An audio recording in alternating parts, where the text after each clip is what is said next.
Thank you for listening to Lone Star Community Radio. This program was broadcasted and recorded live from the LSCR studios in downtown Conroe, Texas. Lone Star Community Radio is supported by listeners like you. Donate and sponsor today. For more information on getting involved with Lone Star Community Radio, contact us at lscrstudios@gmail.com or visit us online at www.irlonestar.com.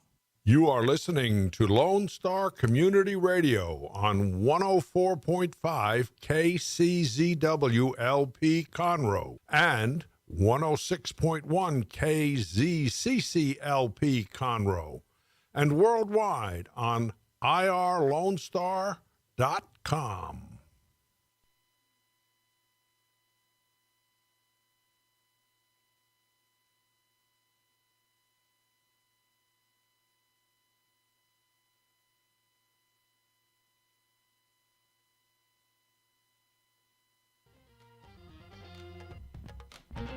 Good afternoon, everybody. You're listening to and watching the Cindy Cochran Show on YouTube Live, Facebook Live, and it's not Facebook Live, it's Facebook, but it's live on Facebook. And I mean every platform you can think of, we're on somewhere. So we just want to thank, very much want to thank the Chris Wootton, it's not Chris Wootton, it's Wootton Financial Group, but he's head of the group. So you can call this number right now and you can ask for Chris and he'll be glad to talk to you. It's 936-449-5952. And anyone that's worried about their retirement and worried about, I got all this money I don't know what to do with, Chris can help you with that. And if you feel like, I don't have enough money, it's not going to last me. It's not going to last me long enough and I don't know what to do, Chris will help you with that. But he is also doing things like income tax, estate investment, and insurance planning. There's a lot of facets to their business, and they got the greatest team, so you'll be safe in their hands. You will love them. But we want to thank him so much for being a sponsor to our show, and he's our first sponsor. And if you know of others, just let me know, and we'll make it happen for them and get them right out front in front of all the Conroe and New Waverly and all the people that this show goes to. Anyway, I want to first talk about the fact that we do have a guest today. We just don't know where he is yet. And I'm sure he'll be running in here at any minute, like I've been known to do as well. So I can't say anything to him about it. But I got to talk about, I'm so glad he's not here for just a second, because I want to talk about the IRS people. This Congress came in, and the first thing they do is they're going to defund this payment of 74,000 IRS agents. And so I think that's great. I really think that is great. But I do want to warn the congressman that in the application, with all these thousands and thousands of IRS agents that have applied, they were issued a firearm so that they could, I guess, protect themselves, or if you didn't want to give them the money, they had some leverage. I don't know what that was, but anyway, I would be leery of making them too mad, or they should have actually made sure that they haven't received the firearms yet and haven't been taking training and all. But so there's about 74,000 people that are really disappointed that they're not going to be working to try and come after your money.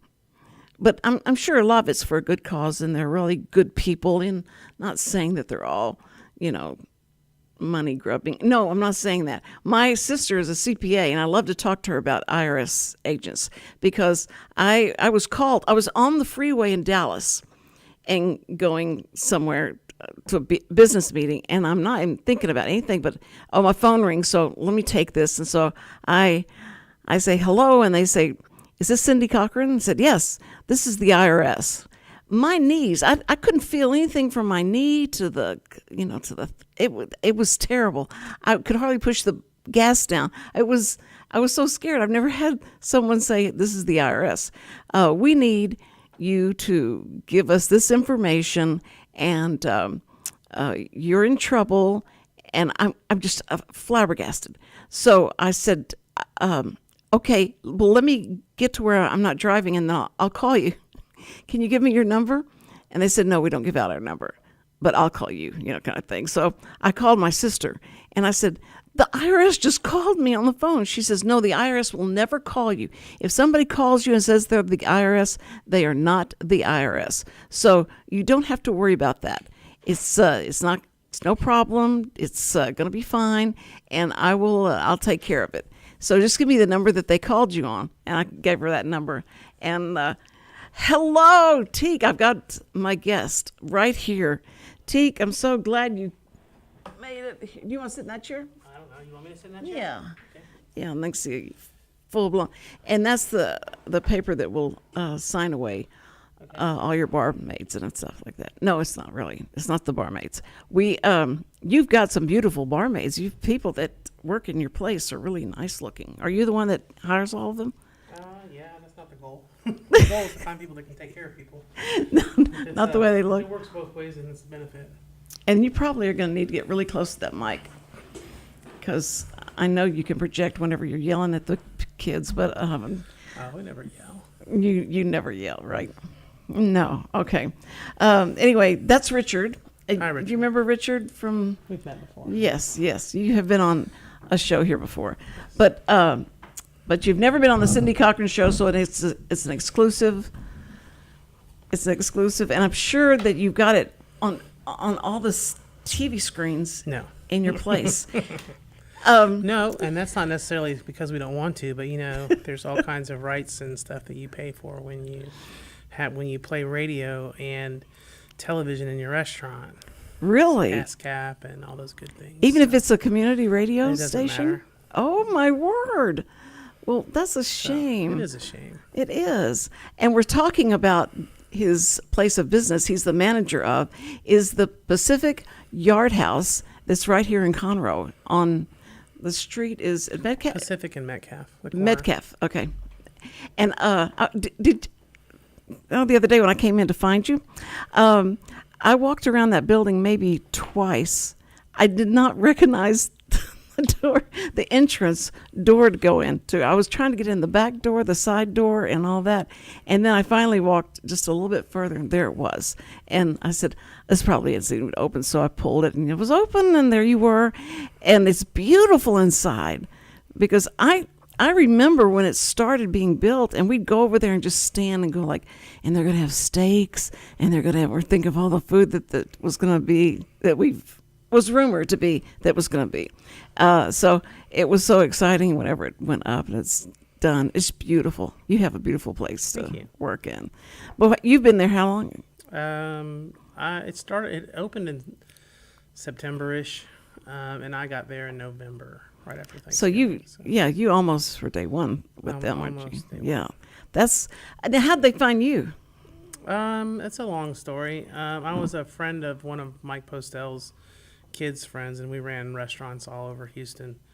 And he kind of wanted he was looking for someone that could.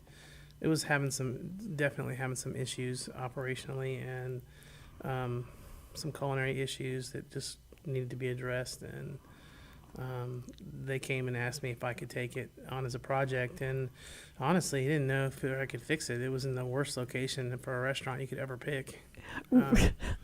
Well, if the trains don't stop there, the trains. I mean, it doesn't matter. When I first got there was no traffic on that road. Now there is. Now there is. Wow.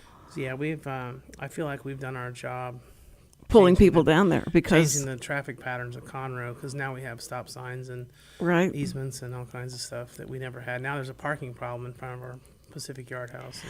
I was when I came over there today, where I parked.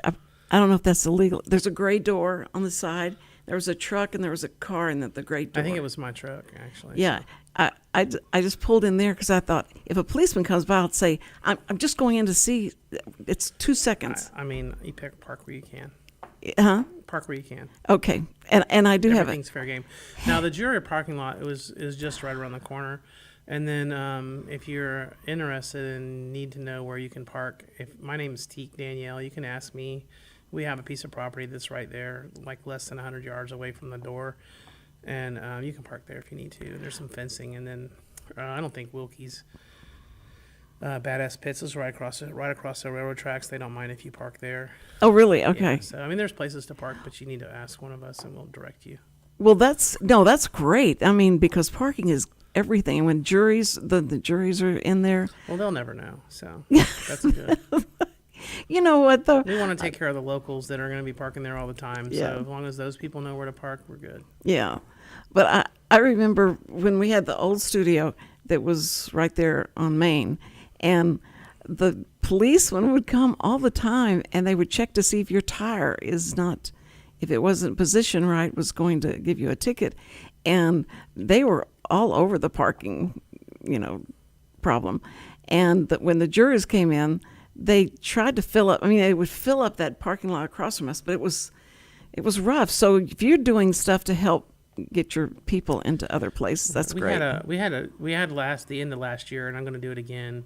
We had contracted with someone to come in and valet park, but they were getting there too late. By the time they got there, we were already full. So then they didn't make any money, and so they left. I'm like, well, that's your fault. So I just have to find someone else. So if anybody's listening that owns a valet company, there's plenty of places. We have at least 100 spots where you can park cars, and just need to contact me. Again, my name is Teak Daniele, and I can help you. We can probably help one another. I love that. I love it. So see, you can find a job on the Cindy Cochran Show. Yes. Right. See? That is, and when you get valet like that, do you contract with a company, and how do they pay the people they're valeting? Well, they get tips. Is They're that going to charge you $5, $8 to park a car, and then you tip them. The valet keeps the tip and a portion of the. I mean, that's how it works. But I don't want to manage that. Valet companies have insurance for that. I don't. So. Oh, sure. We need to partner with somebody that can actually complete the job that I don't have to manage. Well, what's interesting is that because of the traffic flow at that point, where when you come out, I have the hardest time the one-way deal, because I just get out of a place and I'm going, oh, good, I can turn here, and you can't. It's because there's so many one-ways, different ways. Well, not down where we are. We're a little bit out of that. We've got 3 or 4 streets that are two-way before you get to the 105 either way. So, I mean, there's ways around it down there. But to talk about the food, I went to your website, and the website is PacificYardhouse.net. Okay, not and all the pictures of food. Did you have a photographer come in and take those? Those were. It's hard to shoot food, and so having a professional is what you got. Yeah, that wasn't the first run at it either. We had multiple people come in and try to do it. The last person that we did a great job. So, well, now we got to make sure it looks like that when it goes out. That's the challenge. Do you keep the pictures up there for the chefs and say it better look it's like real this? Easy when you're doing 5 or 6 tickets at a time. When you get to where you're seating nearly 350 people, it becomes an issue. So your busiest times are when the music's there, or is it all, doesn't matter? We get pretty busy for lunch. Monday, Tuesday nights probably our slowest time. Wednesday is all you can eat, not all you can eat steaks, but we have a steak night on Wednesday where it's $20 for a steak, so that's pretty busy. We also have trivia on those nights. So we do have a brand new patio. So if you don't want to participate in the trivia, it is annoying. I think it's annoying. It's a great way for people that love trivia to come in. But if you don't enjoy the trivia, at least you can sit on the patio now and listen to music instead of trivia, because it's kind of annoying. I don't like it. Now, Teak, you're being so transparent. That you're annoyed by the thing that you're actually bringing to you. It actually brings. I don't like it, but I'm not the customer. The customers love it, and I would say 80% of the customers love it, and 20% of them absolutely hate it. So those 20% of the people can now sit on the patio and enjoy themselves on Wednesday night and eat their steak. It's $20 and not be bothered by the trivia. So the $20 steak is pretty shocking, because usually, there's so much more. I mean, at the grocery store, they're more than $20. So you think so, but I mean, if you guys, and that's kind of thing is buying bulk foods in the restaurant. We know kind of what. It's really supply and demand, and if you go to the store and you look at the price of ribeyes, you can find ribeyes that are less expensive, or $5-6 a pound. Where the hamburger meat and ground beef is what's expensive right now, and the chicken. Some of the things that you would think that normally are expensive are value because no one's buying them because they just assume it's too expensive. So isn't it hard for you to go to the store and shop because you have so much knowledge about it? And you're and it's a price check both ways too, because sometimes I go to the store and I'm like, hey, look, you're charging me this, and it's this at the grocery store. Come on. That's good. Well, at least you keep a balance of what they're having to pay in the grocery store. But the deal is I don't know what they're feeding the beef now, but it is all fat. It's so fat. You go in there and try and buy a steak. Okay, so there's a steak or roast or. Well, so there's a problem, and a lot of it has to do with production. And you know that you can grade steaks are great on their amount of fat that's content in a steak. Of course, so it makes it more flavorful. Steaks inherently because they just assume that they're less expensive. That's actually a good thing. When you get a steak that has marbling and not just fat, right, that's a more expensive steak. Right. Well, there's no outlet for the more expensive steaks because people aren't eating out like they used to. So now the steaks that are more expensive are being pushed through the select instead of choice at the market. And so people see them and think that they're more fatty, and they're not. That's a better grade of steak, and they're pushing it through the select markets because there's not enough room for them to sell it in the open market. Okay. And that's the issue.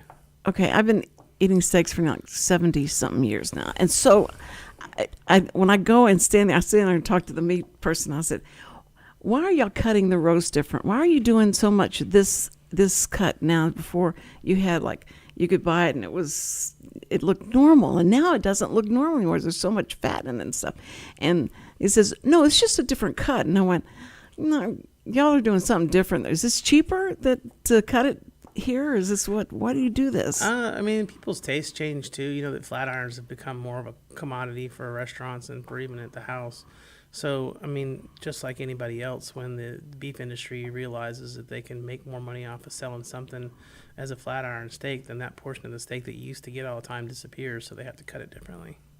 Well, that's what he said. He would say, I can't even begin to tell you the story of why they do what they do, but we just put it out here and we try and give you the best price that we can. But Ryan, the steaks that he's putting out now, the Angus steaks that he's putting out now, he's so much cheaper than anybody else. Ryan, who's Ryan? Nolan Ryan, he has his own beef, right. And so his are cheaper than anybody else's, and I don't know how he does it. Well, I mean, again, black Angus steaks really just means black cow, and it is a different grade. But under that spectrum is supposed to be all grades of choice and higher. There's not. I mean, there is a prime as well in that market, but the qualifications for choice versus upper 2/3 choice and prime are different under the black Angus. So I mean, part of it he's purchased the chain of distribution, and so he can get things cheaper to the market. So if you're making 25% of your profit from the meat and you're getting 10% of your profits from the channels of distribution, you can provide a cheaper product. So that's what's going on. That's amazing, because where I shop, and if you have the card, like from Kroger card, or if you have the HEB card or whatever it is, they'll give you a discount. It's a really good discount, and his is phenomenal. So I always go up and make sure I thank the guys. Listen, thank you so much for having this where I can afford to have a steak once in a while. But you just need to come by Wednesdays. You'll be fine. See, well, now that I know that, I'll come over there and I'll get the steak over there and then bring it home, and it'll be fine. Do you have a lot of takeout that happens from there? Yes, in fact, more than I like. You don't like them leaving because they're not drinking and they're not getting. No, it becomes an issue, and we're looking at changing it now, especially on Fridays and Saturdays. We'll have 20% of our product is going out the door through Uber Eats, and it costs us more to work that way. And I feel like it's not a benefit to the customers that are actually coming to the restaurant. So be aware of people that eat on Uber Eats and DoorDash. If you need to order your order before 7:00 on Fridays and Saturday, or it's not going to be available. It won't be available. Because I need to protect my customer that comes through the door and make sure that we can feed them. Right. And then we'll feed the rest of the people.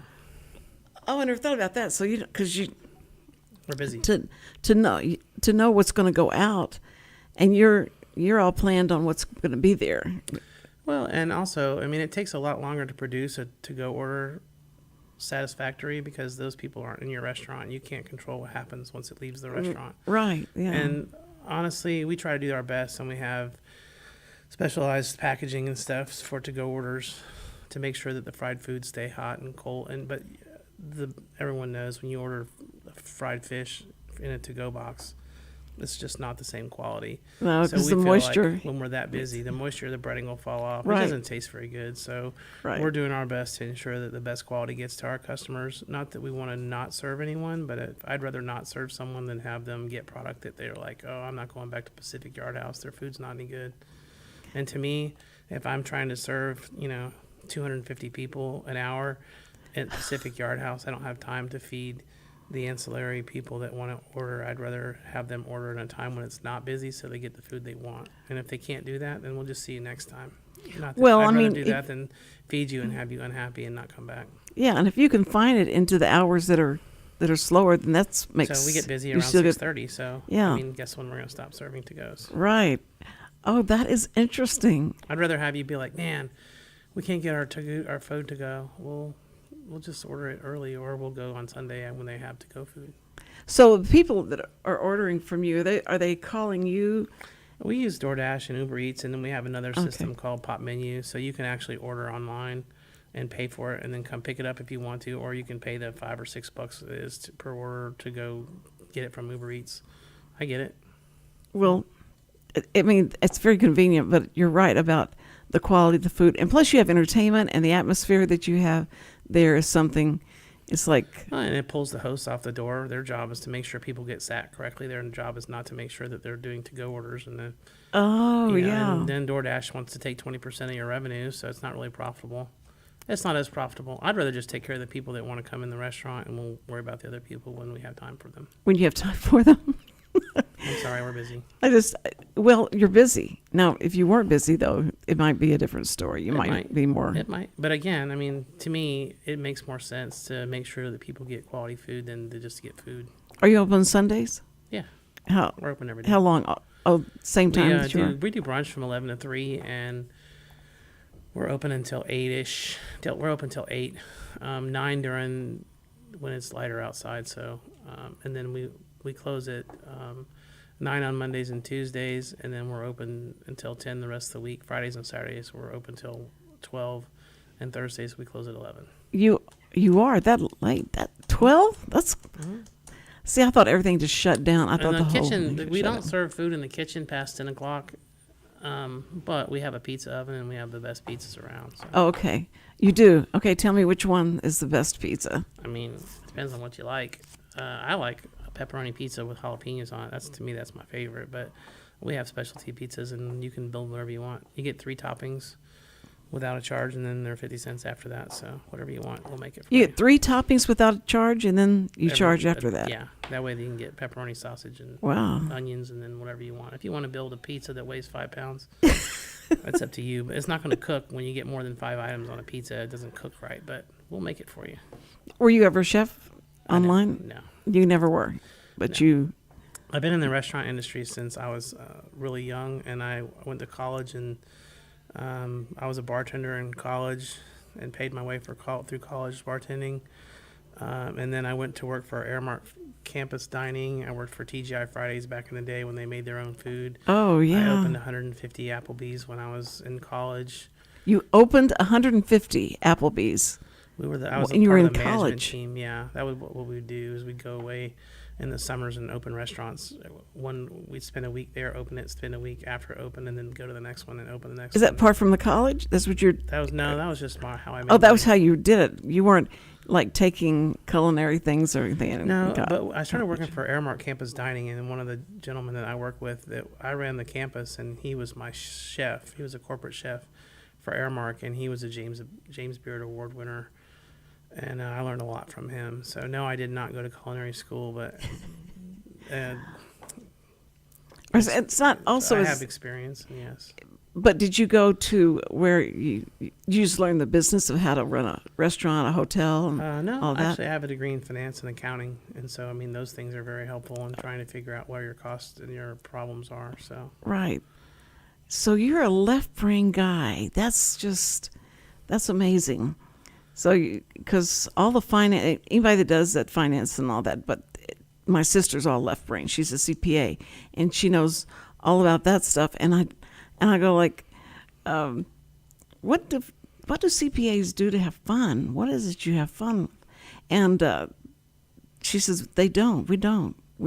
All we care about is the numbers. That's all we care about. So I was a finance and accounting major when I graduated from college, and I went into banking and financial institutions when I was right out of school, and I absolutely hated it. And in fact, I was living in Gainesville, Florida, and one of my old restaurant regional managers saw me eating at a restaurant and asked me why I was in Gainesville, because I'm from Tallahassee. I graduated from Florida State, so that's our rival city.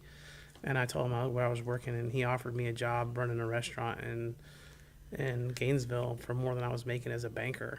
And I was like, I like working in restaurants, so I've been in it ever since. I see, because a lot of people are so scared of restaurants now, especially now, because they just feel like the economy, the atmosphere socially and all that, and going through the pandemic, having a restaurant would kill you. I don't think so. I think it's actually the opposite. And I think it has more to do with your demographic that you target. We try to make our restaurant catered towards the female and make sure that they're happy.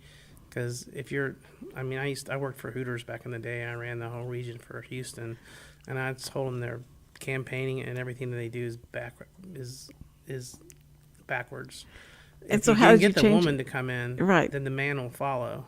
So Right. having a bunch of girls running around in short shorts and dressed inappropriately is not the way to get to market into a population. The right way to do it is to find the woman and make her happy enough to where she'll go there and her husband still likes it. So, I mean, if I'm out and you're going on a date and I say to my wife, hey, where do you want to go? And she doesn't say, and Pacific Yard House isn't on that list, then I just lost that customer. No, I think that's true, but I mean, of all the woman, the way the woman thinks is that I don't want my husband around all these women that look so much better than I do. And you're saying that how would you make it where they would feel comfortable and walking in there? There's a way to be. I mean, any employee that you have can be attractive, or can be. It's when it's basically. I mean, how you put yourself together every day, and if you're doing that, then you don't have to be a beautiful person if you're giving good service. You have to be an average person that gives great service, and if Right. you do better than that, and if you look appropriately and you're paying attention to the woman first and not the man, and make sure that that you're catering to both of the couple, not just one. It makes it to where you're all of a sudden wanting to come to us because we give better service, or not even the service is better, but I try to talk to our servers about, hey, the expectation of the guests needs to be set when they sit down. So if we're running 30-minute ticket times, you need to tell the guests that, hey, things are taking a little bit longer than normal. Yes. I'd like to suggest that you get an order of chips and queso or something that comes out fast while you're looking at the menu. That's brilliant. That's good. Let me get you a cold beer, and it's going to be a little bit longer than normal. And then that way I don't have time. Okay, well then you probably shouldn't eat here today. You should go ahead and go home. Come back a little bit later. I mean, or at least the expectation is set. I mean, part of the issue that we've had always in the past is we do live music at 9:00. So if you come in after 8:30, the restaurant's full. So there's no place to sit. And since we have music, no one's going to come in. No one's going to get up. So if you're not in your seat at 8:30 at night, you're not going to get one. Oh my word! That's why we put the patio on, to make sure. To make sure that. Well, that was smart. That was smart. But not everybody wants to listen to the music, and the people that don't can sit on the patio. It's still a great place to sit, and it's covered and air conditioning controlled. And you do, yeah. It's got AC and heating, and there's televisions out there, and there's music, and it's different from the music on the stage. It's a closed-in patio. Okay. Yeah, there's lights. It's beautiful out there. Yeah, that's great. Well, that's very enticing, and I don't mean to dwell on this, but. So how did you turn it around at Hooters to make the women come in? Oh, I decided that wasn't the concept for me. I left. Oh, you left. Okay. Yeah, Because they that's why weren't I'm going to. here. I'm no longer Hooters. I figured their business model was broken. It was never going to get any better, and they're going to struggle. They, well, I think that's. I mean, I remember people talking about how great the wings are. You got to go get the wings. The wings are great. I said, I'm not going to walk into a Hooters. They went, no, it's not like that. It's not like that at all.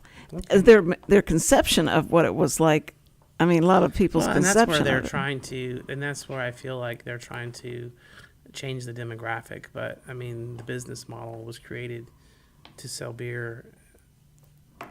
Anyway, it's not the same. It's, to me, it's a outdated concept, and the biases that are there for a reason. And if you're that way, then you be that way. Quit trying to be a family restaurant. Right. That's right. There's all the ways. Applebee's. But when you started at Pacific, did you think that the entertainment part of it was going to be such a big deal? I didn't. I was not a fan of the music. In fact, when I got there was someone else that was booking the music, and it was just too expensive for me to justify the expenditure on the music. So I took a different approach and went to playing more local artists, and then we do featured bands and stuff instead of trying to run big bands all the time. We're not a do-si-do. We're not trying to be.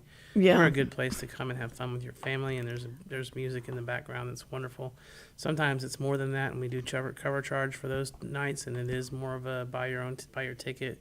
But I mean, restaurants make money by turning tables over, and when you're not turning tables over and people are sitting around for music, then you're not making money off the tables. You're making money off the music, and that's not our business model. So we try to do the music later in the evening, so the restaurant people and crowd have gone, and then the music starts. Right. That's not always conducive for business either. So I mean, Well, I mean, it the is what people it that is. come in though for the music find out about you guys, and they may Right. come back for the food. Right, or trivia, or brunch. Yeah. Or, it's all about trying to market to different segments of the population, and if you can capture 50% of each segment, and you're looking for different segments all the time, Right. then you'll have 50% of 10 segments, and now all of a sudden you're full, and you need to build a patio.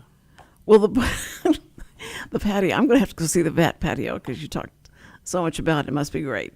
But the bar and the girls behind the bar, you're just when I went in there a couple of times, and the energy of those girls are great. I mean, they're very up. It's not. They look like they wish they weren't there. It's everybody's having a good time. Now, how do you create something like that? I mean, I think it's a top-down culture in any restaurant. Your people are only going to be as happy as you let them be. I mean, that's why we do have shirts and stuff that people wear, but we're trying to introduce band shirts so they have a little bit variation and stuff they do. And there's a theory that I learned at TGI Fridays a long time. It's the corner bar theory. And, you try to introduce the guests that come in all the time to one another. So they're not just coming in to see the bartender, they're coming in to see the patrons rather. And then Wait, you've taught the girls to introduce the patrons that are coming up to the bar right. and say, "This is John. This is hey, meet John." So right. So Really? So you're not just coming to see me. If I can get you and John to come in all the time and talk to one another, then I don't have to talk to you anymore. Right. I can right. find someone else that's new. And That's really the interesting. bar business drives the food sales and vice versa. I mean, we need to have, and that's why we try to focus on. We're a restaurant, but we're also a bar that sells really good food. We're both, and finding the niche that people will. You go to Pacific Yard House, you can find grilled salmon, you can find salmon. We have steaks, we have pretty good chicken dishes. Our wings are incredible. We've started trying to expand our appetizer menus because I feel that that's the way that the entire restaurant industry is going. So many people are going out into the market and buying food at home and taking it home. Right. Well, we don't want that. We want you to come in and have an experience. And to me, I feel like Pacific Yard House needs to be a 2-hour vacation that you can come in and take at any time and get away from what's going on outside the world and forget where you are and have a beer and get some appetizers and listen to some music and then go home. That's what's going to make us differentiated from, if you go out and look at Chili's and all the other places, where you just go and eat, Right. if you can get that same food at home and not have a tip, Right. a lot of the younger people today are going to do that, and they're going to spend their money at the bar or on something else or video games or whatever. But if we can make every time you come in the restaurant more of a not just a place to go eat, but more of an experience, then that's why we'll be successful. Well, and the social part of it is incredible, and that you've honed in on that. That's really good. You've got it's all sports on the TVs, right? Is there In our restaurant? Yeah. We have a little bit of everything. What? We have a little bit of everything. You do? Mm-hmm. So, like, if something is There's a Chive television that's on there, and Loop TV.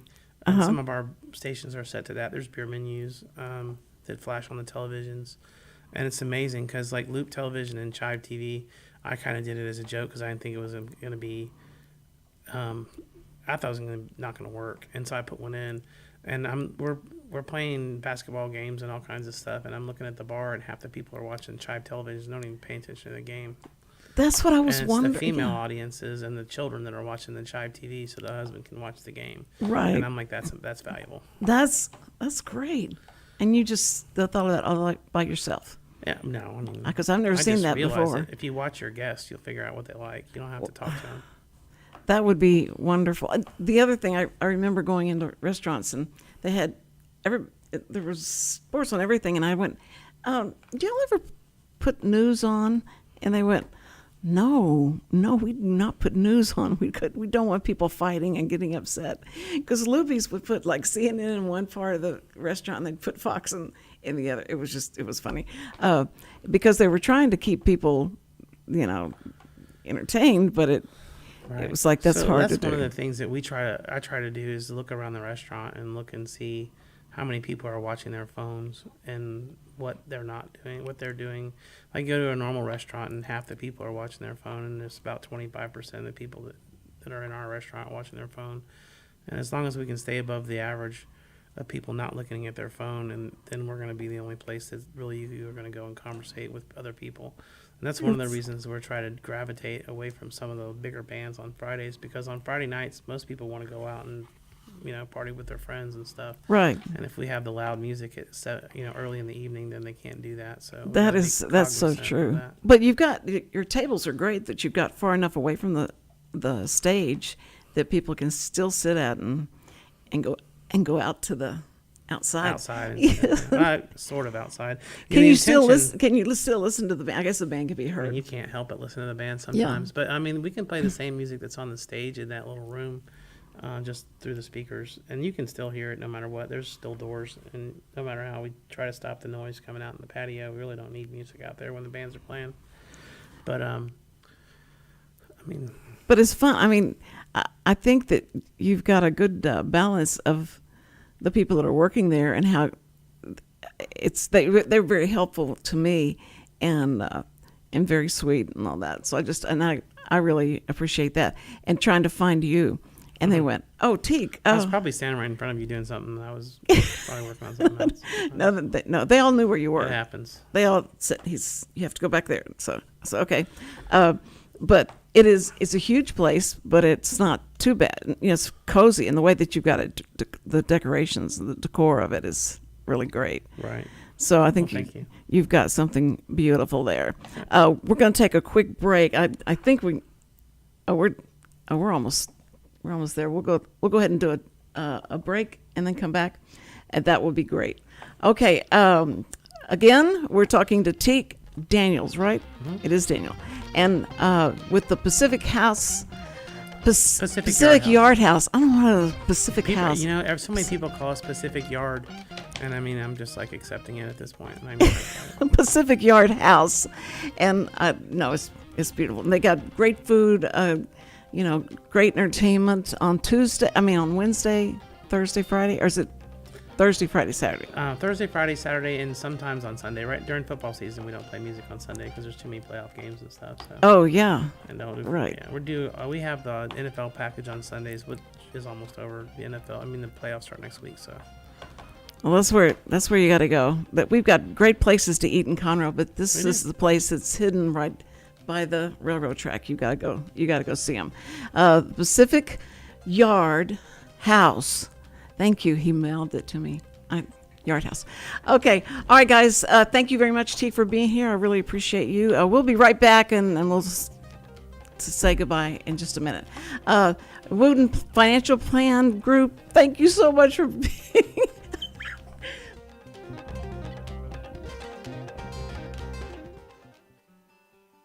Every week, people ask the same two questions. Are they ready to retire?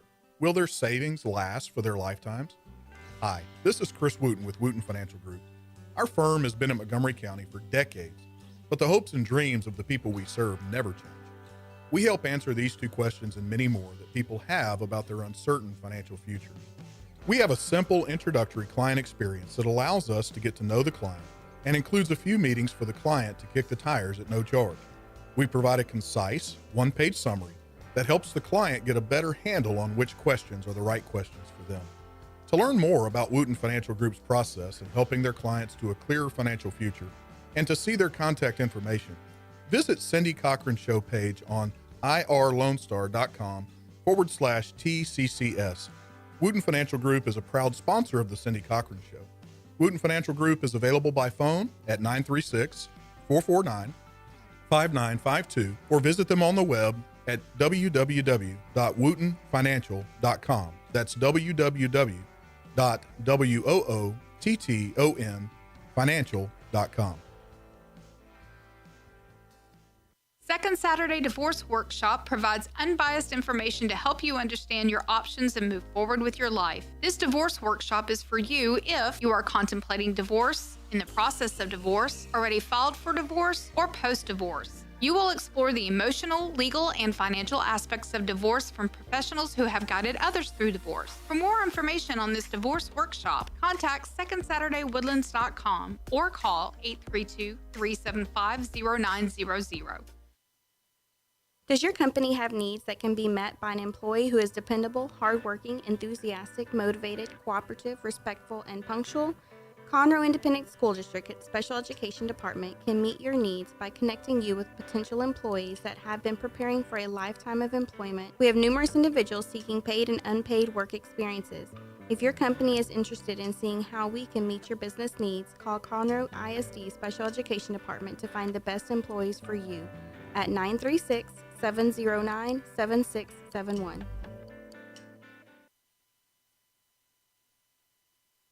This program is sponsored by the Wootton Financial Group. It is not the intent of Wootton Financial Group to render or offer personalized investment advice or financial planning advice through this radio program or any related website.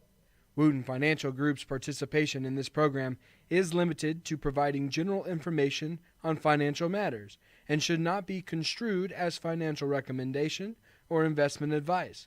Investment advisory services are offered through Game Plan Advisors, Inc., a registered investment advisor registered with the Securities and Exchange Commission and the state of Texas.